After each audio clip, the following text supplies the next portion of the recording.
قصيدة شكر وتقدير لمفتي تقي عثماني. يا شيخ العلم ويا مفتي الهدى، حللت بيننا فغمرت الفؤاد سرورا. في صقلية الحلم بدا، فبين جدرانها نبعت معارف من ماض مضيء بحسن سيرة.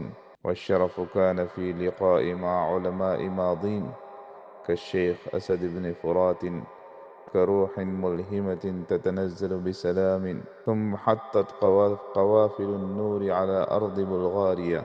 في صوفيا كان لقاء يملأ القلوب بالطمانينة، أضاءت كلماتك أفق إيمان في الأرض فملأتها أملا، وعاد النور ليضيء الزمان والمكان.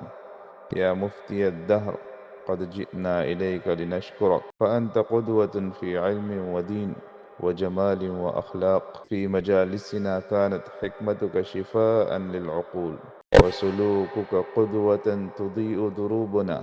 يا من رحبناك في لستر، تسطع الحكمة وتلتحف السماء بدعوات صادقة. نرجو أن تستمر زياراتك المباركة إلى المعالم التاريخية، حيث يظل الأثر حيا في قلوب المؤمنين.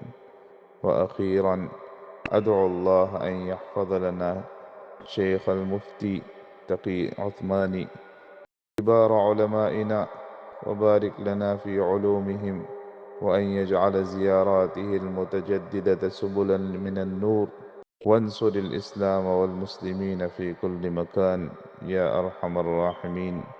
وارزقنا بركات علمهم وعطفهم ورحمتهم يا من يا من هو السميع المجيب، يا من هو السميع المجيب.